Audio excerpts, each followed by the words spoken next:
ఒరే ఏందిరా మామ అంతలా గాబరాకుండా మనిషివే? ఏం లేదు మామ, ఈ మధ్య ఒక 2 రోజుల కింద నేను మా ఆవిడ హైదరాబాద్ వచ్చాను.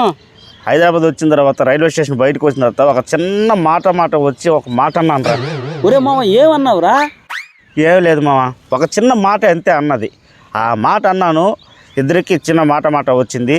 సరే అని చెప్పి నేను ఇటు తిరిగి వాటర్ బాటిల్ తీసుకొని ఇటు తిరిగి చూస్తే కనబడలేదు రమేష్ వెళ్ళిన ఊరి. సరే ఎట పోయిందని చూస్తే బస్సు ఎక్కేసి బాయ్ చెప్పేసి వెళ్తా ఉంది. ఊరి ఏందిరా బస్సు ఎక్కేది బాయ్ చెప్పేదా?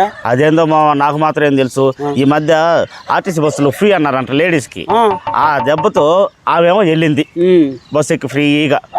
నేను మాత్రం అదే బస్సు ఎక్కుదామని చెప్పి వెనక పోయి బస్సు ఎక్కితే వాడు నా కాడ టికెట్ కొట్టేసరికి ఇదేందా అంటే లేడీస్కి మాత్రం అది స్పెషల్, జెంట్స్కి కాదు అని చెప్పి ఆమెమో ఫ్రీగా తిరుగుతానే ఉంది సిటీ మొత్తం. నేను మాత్రము బస్సుల్లో ఛార్జీలు ఆటోలో ఛార్జీలు పెట్టుకుని జతుకుతానే ఉన్నా. ఆ డబ్బులు మొత్తం అయిపోయి తిండికి తిప్పగలేక ఈ విధంగా తిరుగుతున్నాను రోడ్డు మీద మామ. అదే నీ బాధ? అవును మామ. ఒరే నువ్వు పోయి ఎన్ని రోజులు అయింది హైదరాబాద్కి? 2 రోజులు అయింది మామ. 2 రోజులు అయింది మామ? వారం రోజులు అయింది మామ. అవునా? వారం రోజుల ముందు ఇదే జరిగింది. స్టేషన్ బయటకు వచ్చిన ఒక చిన్న మాట అన్నా, ఇటు తిరిగి చూసేలాగే బస్సులో జంపు బాయ్ అని చెప్పింది. ఆమెమో ఫ్రీగా పోయింది, నేనేమో డబ్బులు పెట్టుకుంటా పోయినా. ₹1 లేకుండా గమ్మగా వచ్చిన పరిస్థితి అది.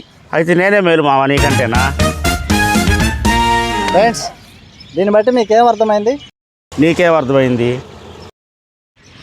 భార్యలను ఏమీ అనకూడదు అనేది అర్థమైంది.